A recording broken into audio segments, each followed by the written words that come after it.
Boa noite, meus amigos. Estamos aqui de volta. Como sempre, começamos esse programa invocando a Santíssima Virgem Maria, o Santo Padre Pio de Pietrelcina, porque rogue a Deus que nenhuma injustiça se cometa nesse programa. Eu queria lembrar a vocês duas coisas. Primeiro, do nosso curso de Filosofia da Ciência, que vai ser dado aqui em Colonial Heights no começo de maio. Eu acho que de 2 a 8 de maio, uma coisa assim, comecinho de maio. 3 a 8 de maio. Informações e inscrições para o senhor Eduí, pelo telefone 041-9974-4443. E o segundo é o curso de inglês, especialmente para leitura de textos filosóficos e textos de alto nível de ciências humanas, que será dado pela professora Margarita Noyes no site seminariodefilosofia.org. Começará, eu creio que dentro de umas 2 ou 3 semanas. Informações no próprio site do seminário, www.seminariodefilosofia.org. Aqui me chega uma notícia de que, segundo a pesquisa Datafolha, o Lula é o brasileiro mais confiável. Eu vou ler um pedacinho aqui. O presidente Luiz Inácio Lula da Silva é a pessoa mais confiável para os brasileiros, segundo o ranking com 27 personalidades elaborado pelo Datafolha. Lula está à frente de apresentadores de TV como William Bonner e Silvio Santos, do padre Marcelo Rossi e de cantores como Roberto Carlos e Chico Buarque. Os 11.258 entrevistados, de 14 a 18 de dezembro, deram nota de 0, menos confiável, a 10, mais confiável às personalidades apresentadas. Lula lidera a lista com nota média de 7,9. Além disso, 39% dos brasileiros deram nota 10 ao presidente, contra 4% que lhe deram 0. E aí vai por aí. Bom, Marina Celina D'Araújo, professora de Ciência Política da PUC do Rio de Janeiro, diz que os primeiros lugares são ocupados por homens de mídia. Lula é um grande artista, sabe se comunicar. É um aspecto das nossas sociedades de espetáculo. Poucos sabem se aproveitar disso e o Lula sabe. O outro cientista político, Luciano Dias, diz que a imagem positiva ou negativa é o resultado do fluxo de notícias sobre essa pessoa. Segundo Dias, artistas como Chico Buarque ou o padre Marcelo Rossi raramente são expostos ao noticiário negativo, que explica o bom desempenho deles na consulta. Para o cientista político, o raciocínio também pode ser apresentado ao presidente Lula, que hoje sofre ataques menos contundentes da oposição. Muito bem, sobre isso aí, eu digo, bom, a declaração do Luciano Dias se aproxima da verdade, mas as pessoas que analisam a atuação da mídia e discutem a atuação da mídia atualmente, estão atrasados em pelo menos 4 décadas com os estudos científicos a respeito. Por exemplo, quando há uma distorção qualquer, o pessoal imagina que ou foi um abuso, ou foi o que eles chamam de desinformação, ou então, vamos dizer, é a simples exploração da sociedade de espetáculos. Sociedade de espetáculos é um termo que entrou em circulação, foi posto em circulação pelo Guy Debord, que vai fazer o que, acho que 7 décadas. Bom, depois disso, os estudos a respeito andaram muito, mas parece que no Brasil ninguém leu nada absolutamente. Por exemplo, o conceito de desinformação é frequentemente usado de maneira errada. A desinformação, consiste em uma notícia errada, ou de interpretação errada de uma notícia, repetida várias vezes e em várias fontes simultaneamente, principalmente com a finalidade de induzir governos, um governo inimigo, no caso, a uma decisão errada. E, às vezes, também, vamos dizer, de influenciar a opinião pública, de criar uma imagem negativa de alguém. Mas é sempre uma coisa concentrada numa determinada operação. O caso mais típico é aquele dos agentes tchecos, que no Brasil, em 1964, falsificaram documentos para dar a ideia de que tinha sido o governo americano que havia planejado o golpe 64. E espalhou isso para todos os jornais, repetiu um certo número de vezes, e isso, de fato, se impregnou na opinião pública. Até hoje, vamos dizer, a nossa mídia em peso acredita nisso, embora o sujeito já tenha confessado que foi ele o autor da operação. Isso é exatamente o que se chama uma desinformação. Às vezes essas operações são também chamadas de medidas ativas. A desinformação tem que ser feita, vamos dizer, por agentes externos à própria mídia, de modo a ludibriar a mídia inteira ou a usá-la para alguma finalidade. Desinformação é geralmente iniciativa de governos, de serviços secretos. A questão da sociedade do espetáculo é outra coisa, quer dizer, você transformar a política numa espécie de show, né, no qual a população seja induzida a julgar políticos, vamos dizer, pela sua aparência midiática, né? Isso também é muito usado, mas não tem nada a ver com isso que está acontecendo agora com o Lula. O Luciano Dias se aproxima um pouco mais da verdade, quando ele usa a expressão fluxo de notícias. Uma coisa que ninguém, sabe, pega todos esses professores de comunicações que tem nas faculdades brasileiras, dá um pontapé na bunda de cada um e manda para a rua, porque eles não sabem absolutamente nada. Desde os anos 70, existem estudos muito aprofundados, e num número inabarcável de estudos, a respeito exatamente desse problema do fluxo de notícias. E o que está comprovado é o seguinte, é que o número de vezes que um assunto retorna sob um determinado ângulo é uma coisa decisiva. Isso quer dizer que se durante uma semana, né, todos os jornais de um país noticiarem um escândalo horroroso, um crime hediondo, e depois não falarem mais do assunto, é como se não tivesse falado. O que importa é exatamente a repetição do enfoque, num determinado número de vezes. Quer dizer que abaixo de um certo número de vezes é como se não tivesse acontecido aquilo, realmente não deixa marcas.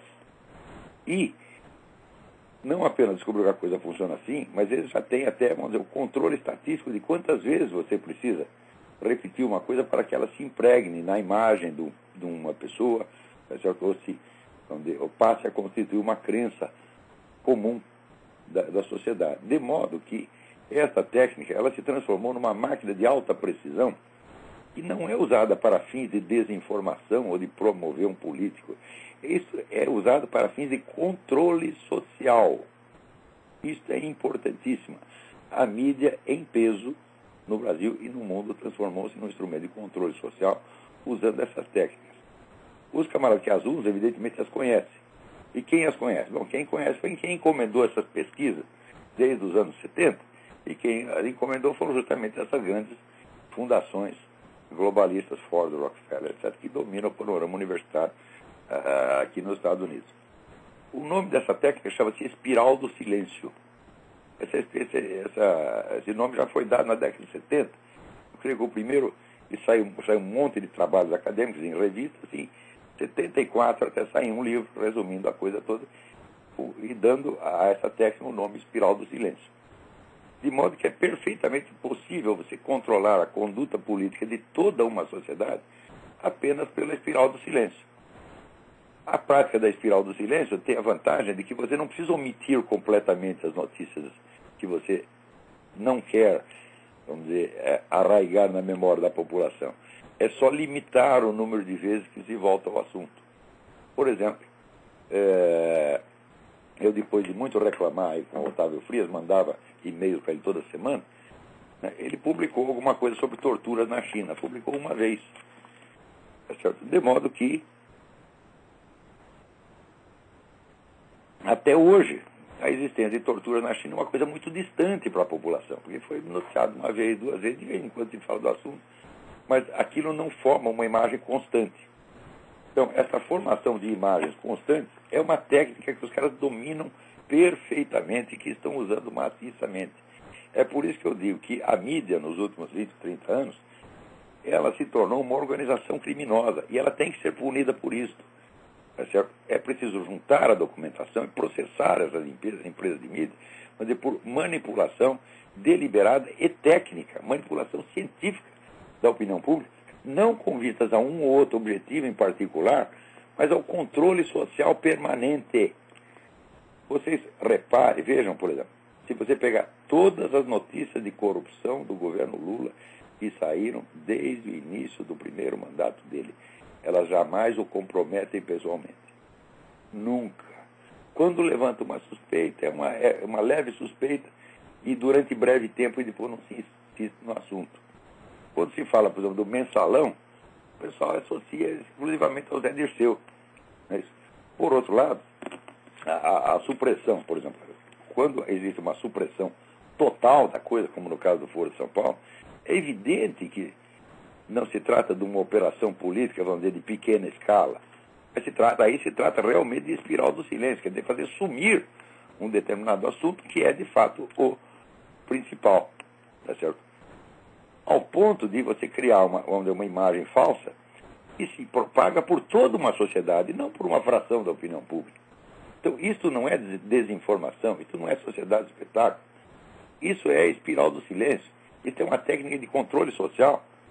Isso quer dizer que as 3 ou 4 empresas, grandes empresas de mídia no Brasil, controlam, não é a opinião pública, controlam a conduta da população. Então, fazendo isso há várias décadas, por meio da mentira sistemática, calculada matematicamente para produzir esse efeito. Então, quer dizer, quando o pessoal fala de desinformação ou de mentira, eu digo, olha, isso é eufemismo, vocês estão usando palavras que não transmitem a realidade e não dão ideia da gravidade da coisa. Né?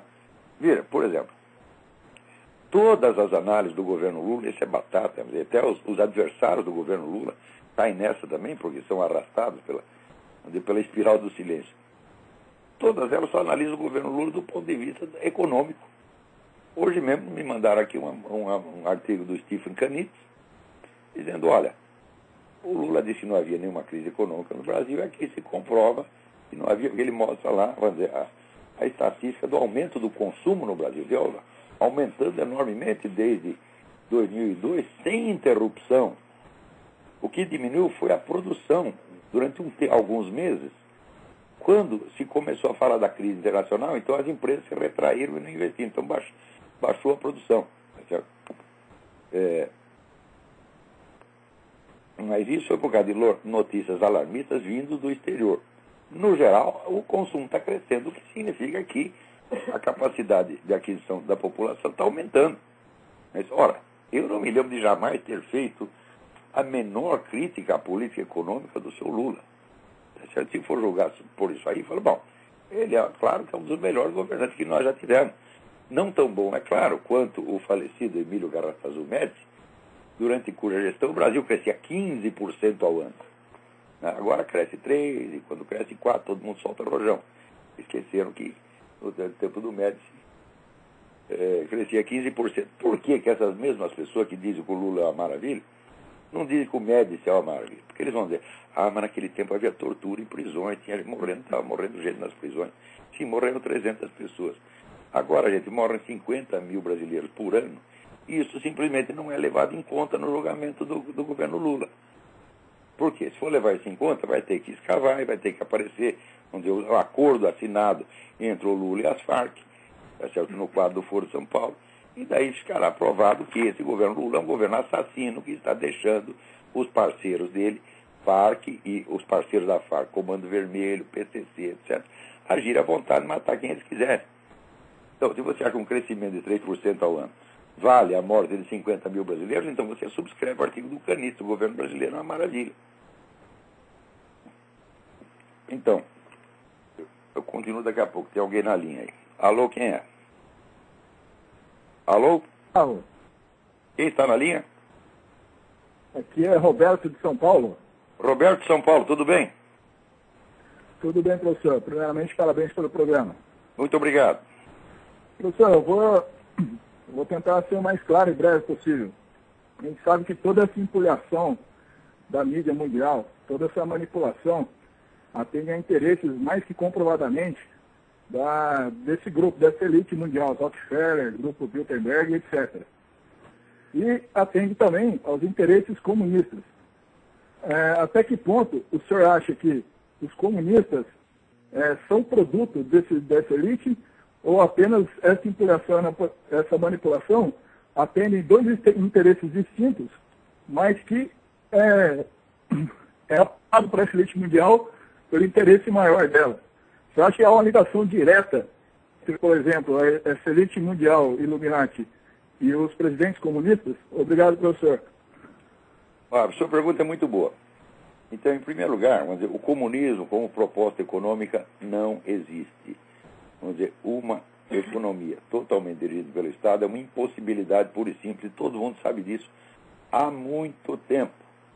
Então, os banqueiros internacionais, por que eles financiam regimes comunistas e socialistas? Porque eles sabem E a estatização completa da economia jamais vai chegar. Jamais acontecerá. Tá certo? Então, sempre haverá, vamos dizer, uma certa margem de capitalismo e, sobretudo, haverá endividamento desses países para com bancos internacionais. E são eles mesmos.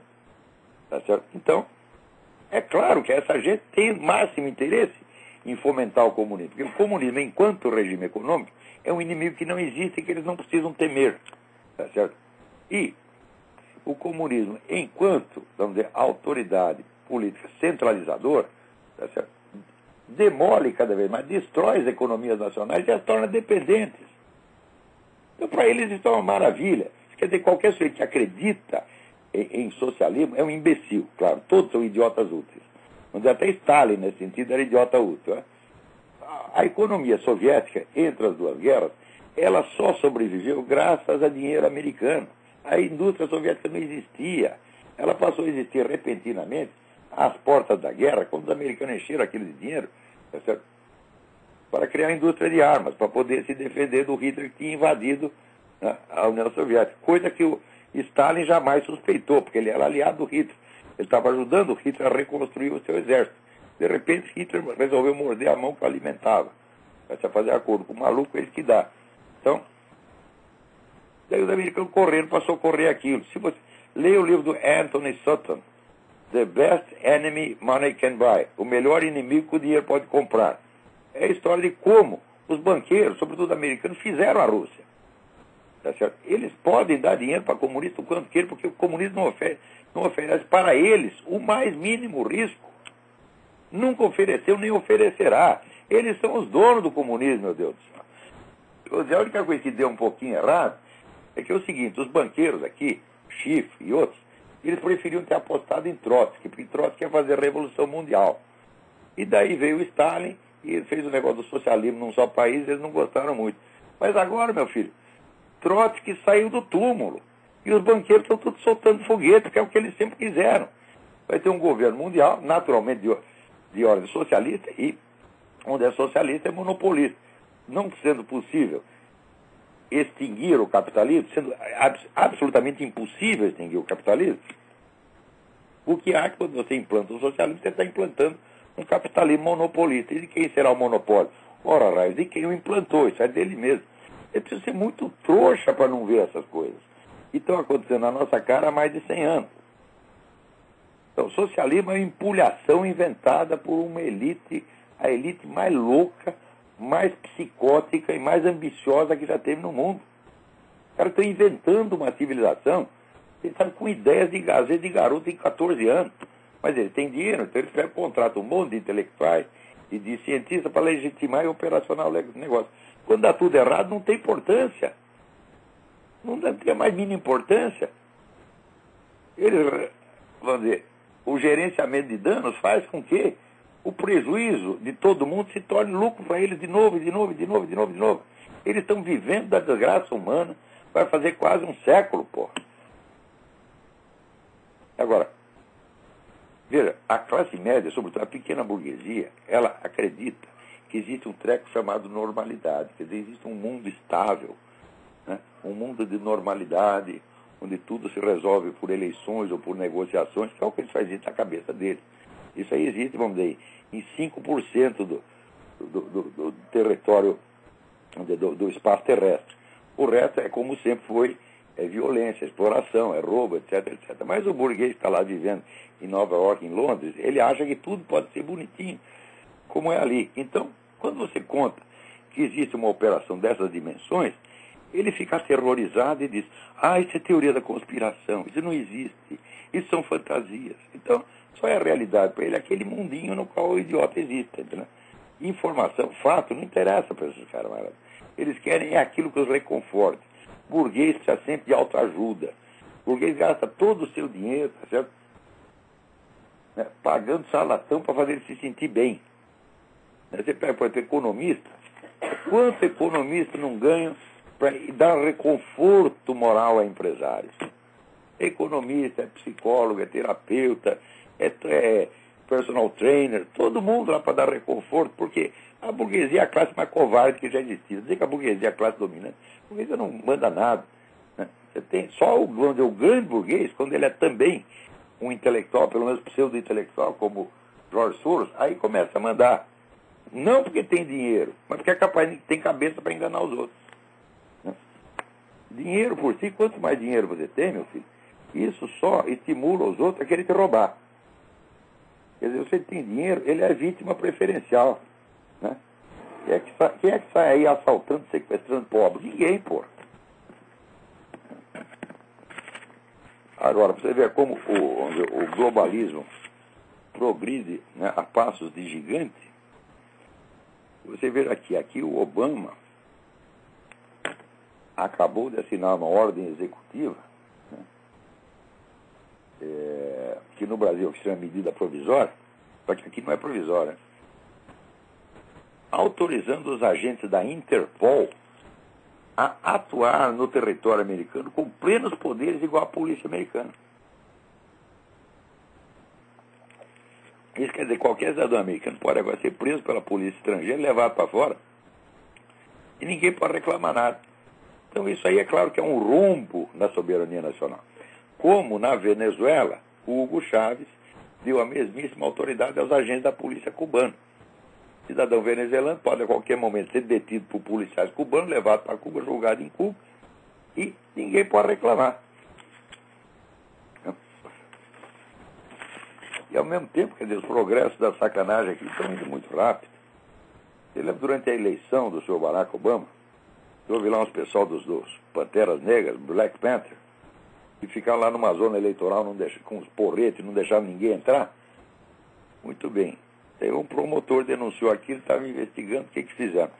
Transferiram o promotor lá para a mansão do pênis, você está entendendo? Né? Botaram o cara lá, sei lá, Vila Nhokunhé, né? Para ele não amolar mais. Você não pode mexer nos Black Panthers. É incrível, né? Mas ao mesmo tempo, nem tudo está perdido, porque finalmente, né, o pessoal que está processando o Obama por falta, vamos dizer, de provas da sua elegibilidade, decidiu fazer o que tinha fazer desde o começo, que é processá-lo na corte em Washington. Se você processa fora daqui, sempre tem onde é aquela desculpa da jurisdição. Fala, não é nossa jurisdição. Né? O meu pai, que era advogado criminal, ele dizia duas coisas que eu nunca esqueci. A primeira disse, olha, raramente um juiz é parcial em favor do réu ou da vítima, mas em 100% dos casos ele é parcial a favor de si próprio. Segunda regra decorrente da primeira, podendo tirar o cu da seringa, será exatamente isso que o juiz fará. Ou seja, podendo dar uma sentença inócua ou passar a bola para frente, é exatamente isso que ele fará. Vocês podem verificar que, por estatística, é assim. Porque, olha, a posição de juiz é muito difícil, meu filho. Você tem que tomar decisões de alta responsabilidade moral o dia inteiro. Quem é que quer isso? É muito desconfortável psicologicamente. Então, a única coisa que um juiz não quer é que os outros juízes falem mal dele. Né? Então, podendo não fazer nada, ele não fará. Podendo pular fora, pulará. E como tem feito todos esses juízes pelos quais tem passado esse processo de elegibilidade do Obama. Se vê que em nenhum caso, em absolutamente nenhum, a matéria da acusação chegou a ser discutida. Não entra na matéria, fica só no que em justiça chama as preliminares. Então, é questão de jurisdição, é questão de saber se o autor da ação, né, tem a qualificação jurídica para mover aquela ação. Tem 1001 problemas técnicos só para tirar da seringa. Todos têm tirado da seringa. Quer dizer, não tem um juiz com duas bolas, tá certo? Suficiente para querer desafiar o Obama. Tá certo? Agora, a questão da jurisdição, todos alegaram. Então, o negócio tem que ser discutido em Washington. Então, agora, como aquele juiz da Califórnia, David Carter, né, que parecia ser um homem até mais corajoso, ele também se saiu com essa, né? Ele saiu, mas ele já deu a dica para a advogada Orly Tate, dizendo, ó, você tem que fazer isso aí no Distrito de Colômbia, pô. É a coisa mais óbvia. Né? E vocês viram, né, aqui todo mundo fez aquela campanha, né, para, tem que fechar Guantánamo, aquela, né? Tem duas prisões em Guantánamo, uma americana e outra, né, cubana. Na americana, todos os prisioneiros, sem exceção, saem mais gordos do que entraram. Todos, sem exceção. As únicas pessoas que são machucadas lá são os guardas. Quer dizer, toda hora tem um guarda lá com o olho furado, com um pontapé no saco. Toda hora tem. Os camaradas estão muito bem. Aquilo lá é um hotel de 5 estrelas, mas todo mundo acha que é inumano e tem que fechar. Muito bem. Então começaram a liberar prisioneiros, né? De Guantánamo. Muito bem. 2 desses já estavam por trás desse ataque ao voo 253. Tá certo? Aquele voo que, se não fosse um holandês corajoso segurar o fulano, teria explodido o avião no ar. Graças a Deus tinha lá um holandês que não leu o New York Times, tá certo? Nem via CNN, né? E o holandês pulou em cima do cidadão e o desarmou. E agora se sabe que aqui foi planejado por gente que foi liberada de Guantánamo. Quer dizer, você liberar os caras de Guantánamo é você alimentar um exército terrorista.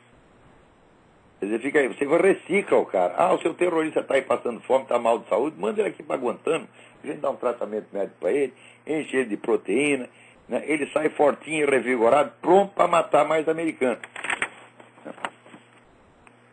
Ah, esse mundo aqui está ficando muito louco, sabe? Olha aqui no Brasil, olha só, pelo amor de Deus. E a juíza Adriana Sete da Rocha Raposo, titular da Vara do Trabalho de Santa Rita, na Paraíba, emitiu esta sentença. Aspas. A liberdade de decisão e a consciência interior situam o juiz dentro do mundo em um lugar especial que o converte em um ser absoluto e incomparavelmente superior a qualquer outro ser material. Puta que o pariu. O que você quer que eu diga dentro disso? Como é que vai responder educadamente a uma coisa dessa? Eu acho que a resposta é que, dona, vai tomar no seu cu. A senhora é incomparavelmente superior a qualquer outro ser material? Ora, se a senhora disser que a senhora é superior a um pedaço de cocô, eu poderia admitir, com restrições. Incomparavelmente, não. Comparavelmente. Nós podemos comparar a senhora com um troço. Chegar à conclusão que a senhora é superior, de fato. Até acredito que a senhora fala, por exemplo. Né? Cocô não fala. Mas não é incomparavelmente, é comparavelmente. Agora, qualquer outro material, meu Deus, a senhora é superior a Jesus Cristo, superior aos 12 apóstolos, a senhora é superior a William Shakespeare, né? Superior a Isaac Newton, né? E superior até a esse que você fala, dona. Como é que a pessoa assina um treco desse? Isso é uma prova de demência, evidentemente. Essa dona não tem capacidade de servir de uma partida de futebol de botão. Minha filha telefonando aí fora. Que coisa.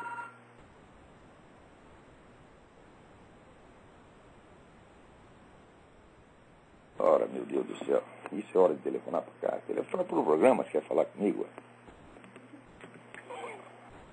Né? Agora aqui, olha aqui. A Associação Nacional dos Magistrados da Justiça do Trabalho não quis comentar a decisão. Eles têm medo de dizer que o louco é louco, porra. Olha aí a covardia. Né? Quer dizer, esse acovardamento da inteligência, que não pode dizer que 2 mais 2 é 4, já impregnou na cultura contemporânea. Aliás, voltando à questão da espiral do silêncio, você veja que esse tipo de operação, que é de longuíssimo prazo, ele não visa só mudar a opinião das pessoas sobre isso ou aquilo, mas visa criar hábitos profundos de julgamento que já basta para reproduzir o mesmo julgamento em situações análogas, vezes e vezes sem conta. Então, quer dizer que a essa altura, por exemplo, colocar em julgamento o seu Lula pela sua cumplicidade com as Farc e, portanto, pelos 50 mil brasileiros que moram por ano, é uma coisa assim, que para o brasileiro se tornou inimaginável, não existe. Se você falar disso, vão dizer que você é louco. Quando está na cara que os loucos são eles. Né? Quer dizer, aqui já virou mesmo a situação do Dr. Mabuse, né? Em que os loucos mandam no hospício.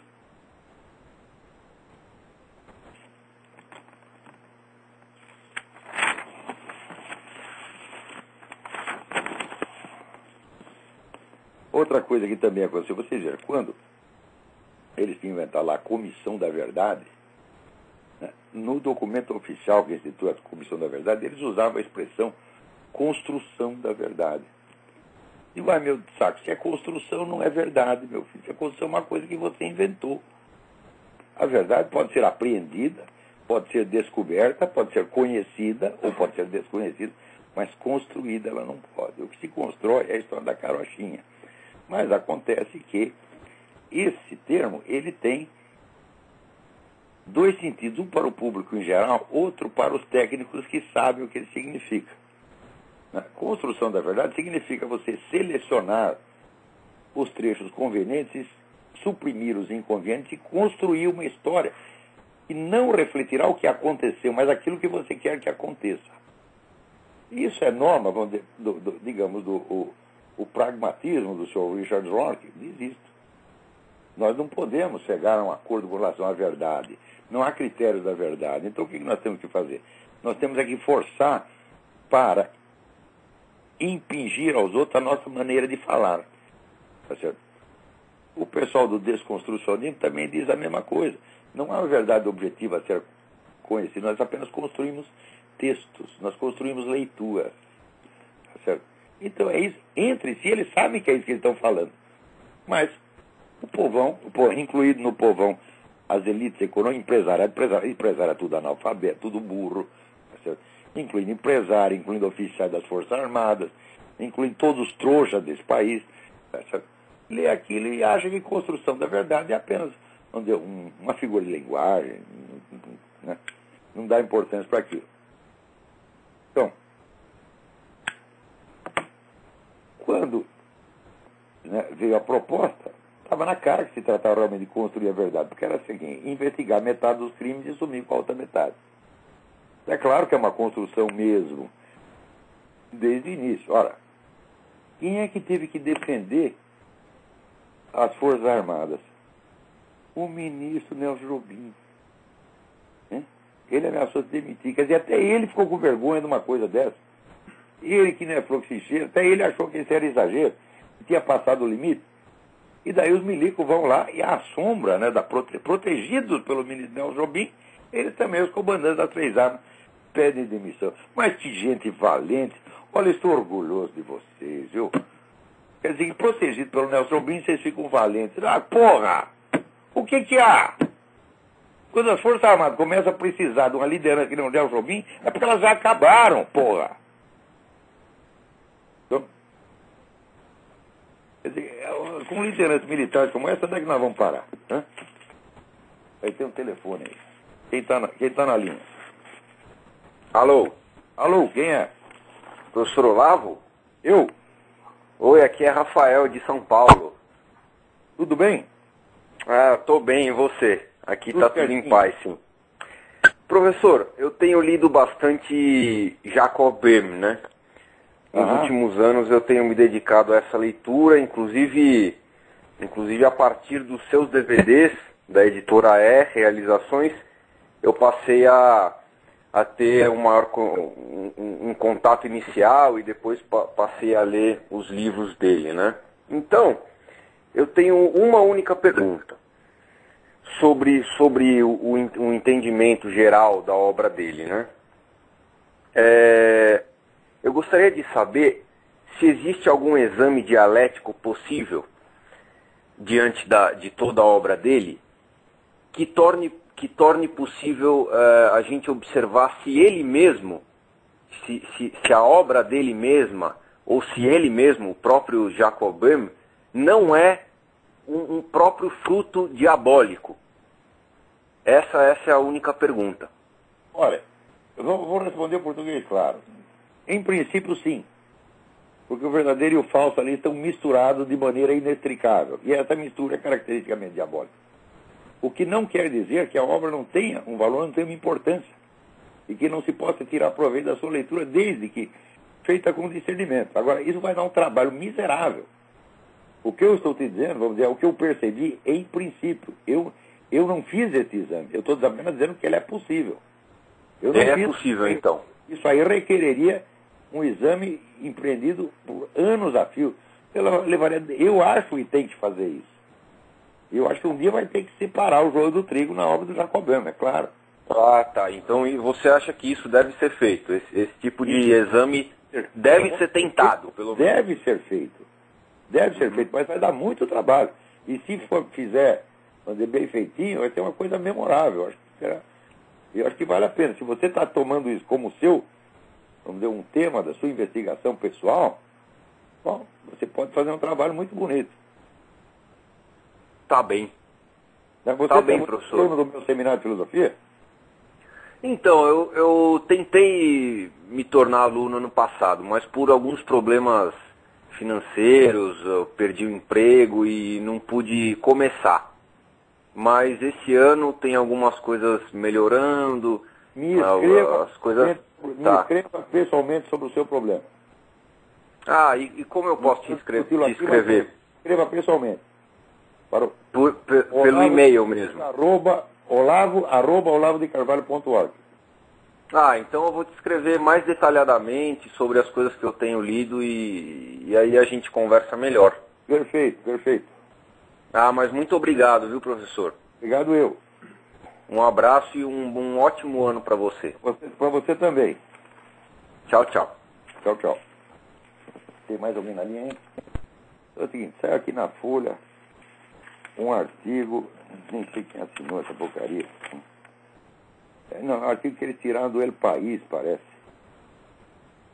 Que é assim, é sobre a possibilidade de beatificação do Pio XII. Então começa assim.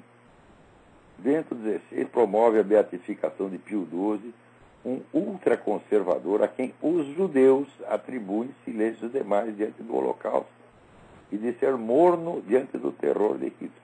E vamos começar por aí. Primeiro, o que é um ultraconservador? É um sujeito mais conservador do que deveria. Portanto, existe uma dose de conservadorismo que é admissível, tá certo? E parece que ela se restringe cada vez mais, porque se até o Pio XII era um ultraconservador, então tá ruim, a Folha teria que informar qual é a dose de conservadorismo que é decente.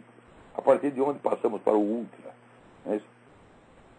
Então, por exemplo, eu acho que no papado não houve nenhum ultraconservador. Você poderia dizer que o pessoal da Action Française era ultraconservador, e a Action Française foi fechado pelo antecessor de Pio XII, fechado pelo Pio XI, tá certo? Então, no papado não houve nenhum ultraconservador nesse sentido, né? E se você coloca ultra, está supondo que além dele não há dose de direitismo superior àquela, não pode ter. No entanto, historicamente nós sabemos que existe. Segundo lugar, os judeus, quem são os judeus que atribuem silêncio demais?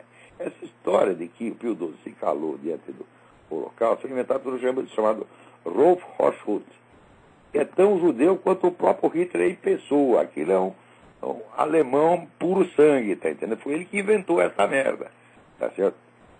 Depois, aquele tal de John Cornell, tá certo?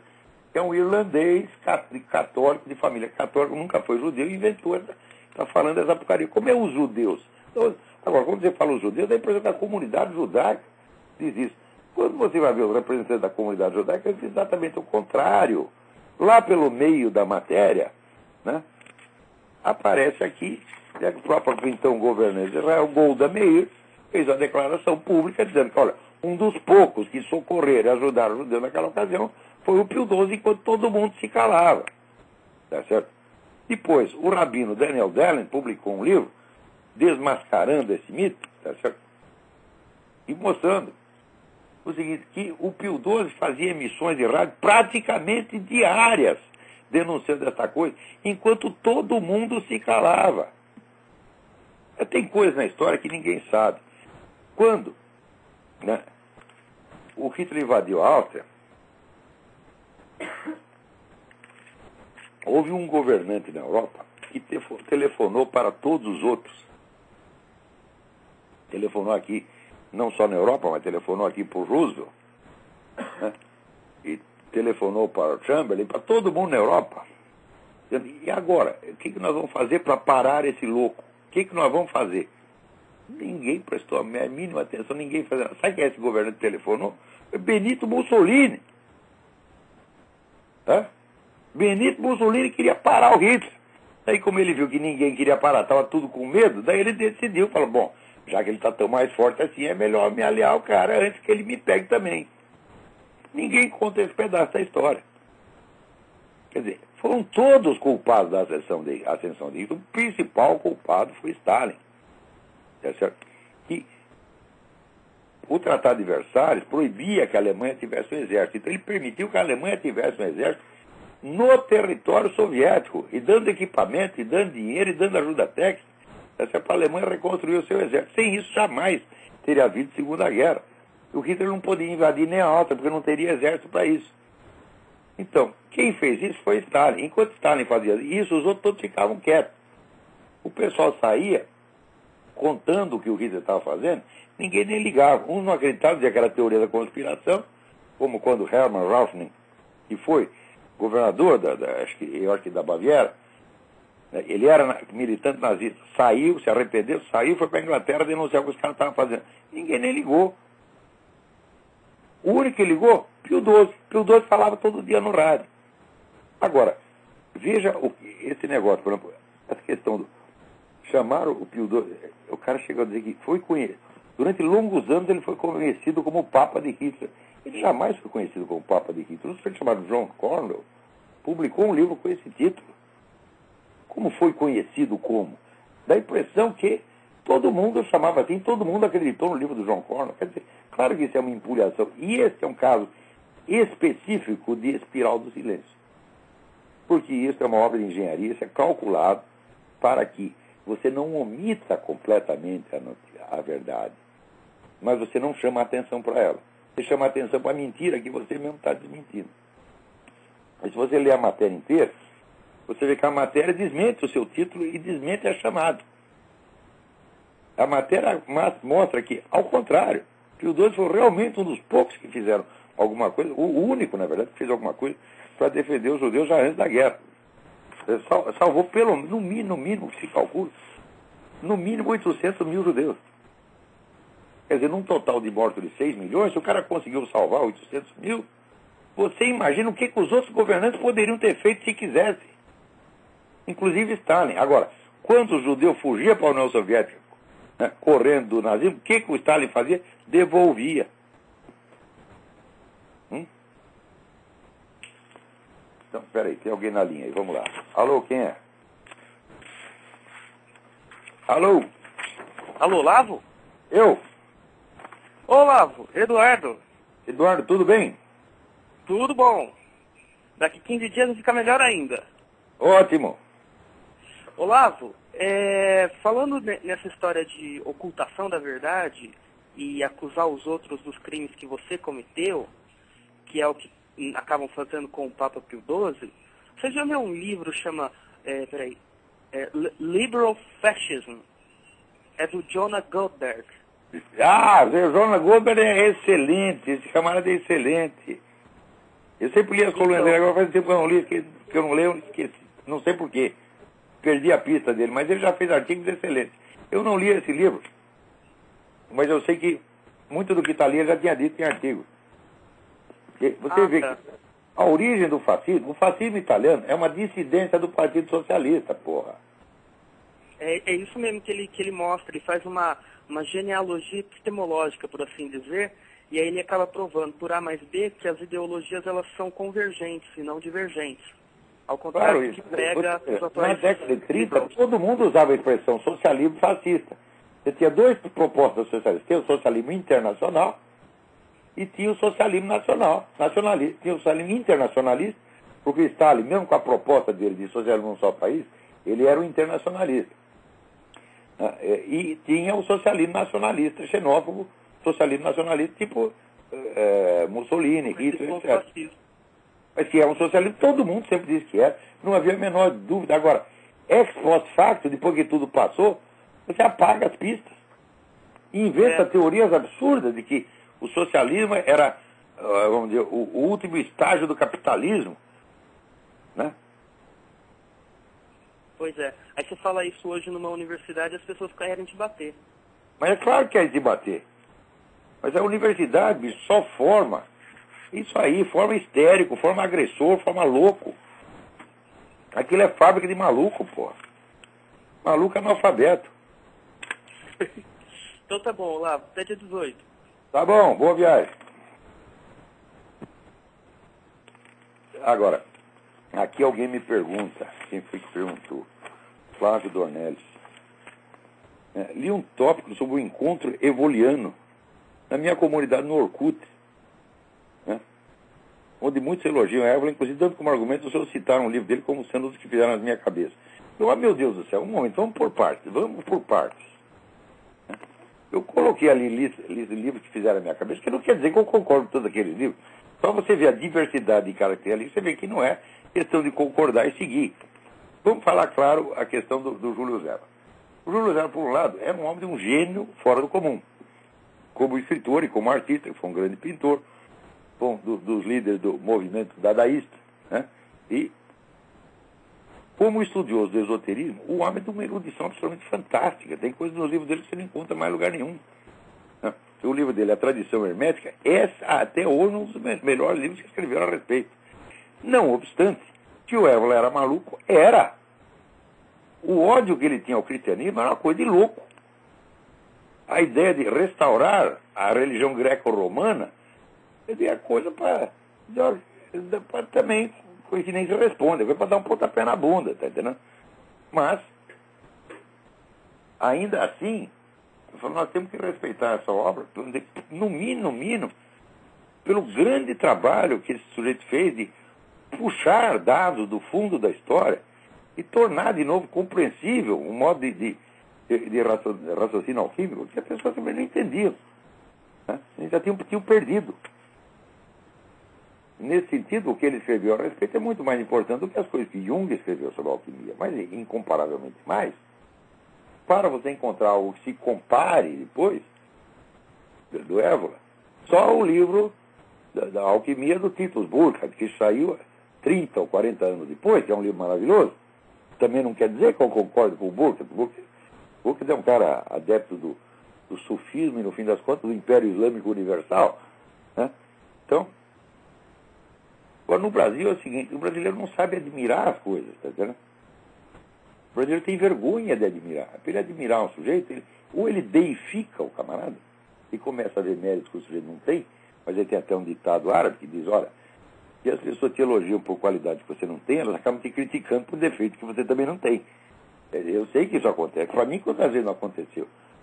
Você chega, quase me beija o pé, professor, não sei o que, daqui a pouco sai inventando aí que eu fiz isso, que eu fiz aquilo, que eu trabalho para o Mossad, que eu sou viado, que eu recebi dinheiro não sei do que. Começa a inventar coisa. Entendeu? Então, você não sabe o que é admiração humana. Mas eu pegava todos os filósofos que eu admiro, acho que o que eu mais admiro é Platão e Aristóteles, sem dúvida. E, no entanto, é claro que estão cheios de defeito. É evidente que estão. Platão fez aquela burrada de ajudar um amigo dele a dar um golpe de Estado e implantar uma ditadura na cidade vizinha, e se ferrou todo, acabou sendo preso, vendido como escravo, fez um vexame, foi retirado do mercado de escravo pelos próprios alunos, tiveram que ir lá comprar o professor de volta. É claro que é uma cagada monstruosa, porra, mas até Platão fez isso. Não é isso? Então,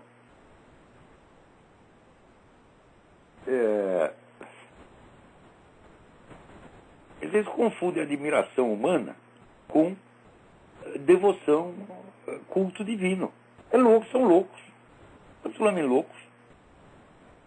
Não é isso? Eu tenho uma admiração tremenda, né?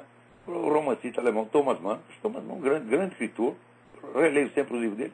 No entanto, Thomas Mann era um puxa-saco dessa gente da escola de Frankfurt, uma vergonha. Né?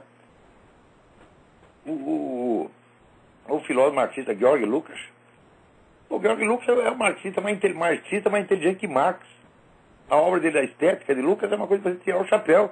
E, no entanto, era um puxa-saco de Stalin, que mudava de opinião quando o patrão mandava. Vendido.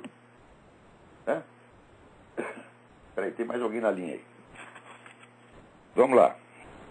Alô, quem é? Alô, professor? Sim.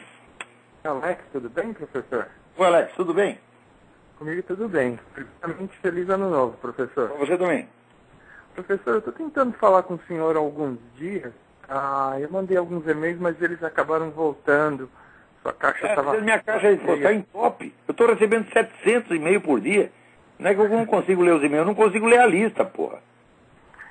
Eu ensaiei um pouco antes de ligar para formular direitinho pergunta, eu ia perguntar para o senhor o seguinte: o senhor já ouviu falar do pastor Scott Johnson? Sim. Parece ser um homem muito sério. Exatamente.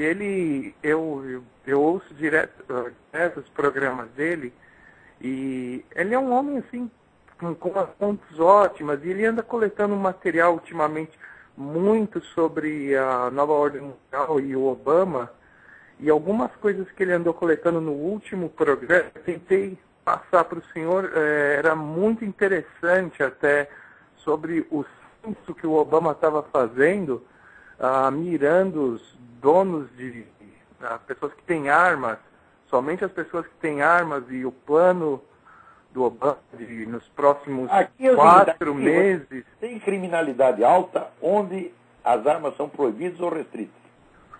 Onde todo mundo tem arma em casa, não acontece nada.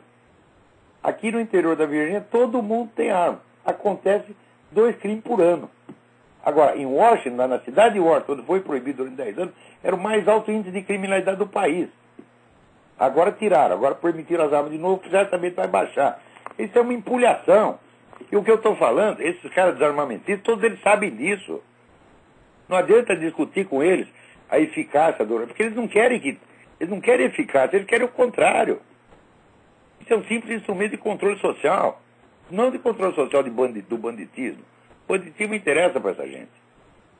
É controle social do cidadão honesto, pô. O que eu gostaria de perguntar para o senhor era uma coisa assim que era extremamente cabeluda, que ele estou divulgando no programa dele, que era, deixa eu ver se eu consigo colocar direitinho em pouco tempo, que o programa está acabando.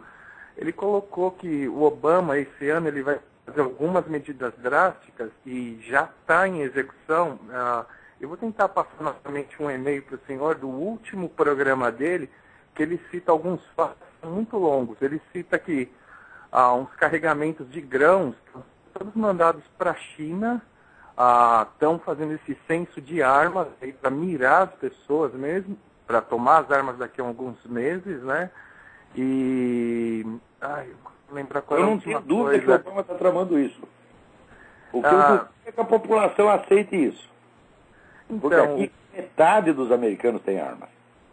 Ele falou, você tomava de metade... Eram umas medidas drásticas que ele operação no programa dele. Operação de guerra. Então ele vai provocar uma guerra civil, esse desgraçado. Era exatamente isso, professor. Se tudo isso que ele coletou no programa dele, se o senhor poderia dar uma olhada e verificar se o que ele está falando está fazendo sentido ou está muito exagerado. Em geral, o que ele fala faz sentido. A gente deve medir, para dizer que é uma coisa exagerada, você não pode medir, vamos dizer, pela nossa expectativa de normalidade. Você tem que confrontar com os fatos. O exagero é quando a pessoa fala mais do que os fatos de que ela dispõe justificam. E não quando ela fala uma coisa que nos espanta. Né? O brasileiro, sobretudo, é especialista em confundir o espantoso com o exagerado. Uma coisa pode ser espantosa e não ser exagerada nada. É a mesma coisa que eu estava contando agora mesmo, quando a gente vinha aqui no tempo da guerra, contava, o Hitler está internando tudo quanto é judeu em campo de concentração, todo mundo achava que é exagerado. Não é exagerado, é espantoso apenas, mas o espantoso acontece, porra. Então mande de novo aí a informação. Tá legal, professor. Eu vou mandar novamente, então. Era isso, professor. O assunto é muito longo, mas eu só queria o seu comentário a respeito. Nos Estados Unidos é de uma gravidade extrema. Os caras botaram um agente estrangeiro na presidência, é a coisa mais óbvia. Ele trabalha para o inimigo, ele quer destruir o país. Não precisa ser muito esperto para perceber isso, não. Tanto até o pessoal que votou nele vai começar a perceber. Só que agora vai ter outra eleição daqui a 3 anos, pô. Né? E fazer o impeachment é difícil. Mas primeiro precisa trocar o pessoal do Congresso, do Parlamento, tirar os democratas e encher de republicanos lá. Daí é possível pensar em impeachment, se bem que metade dos republicanos também estão vendidos. Então é isso. Olha, o nosso tempo aqui está acabando, aqui está um frio danado, tá entendendo? Então, vamos encerrar o programa por aqui mesmo. Muito obrigado, até a semana que vem.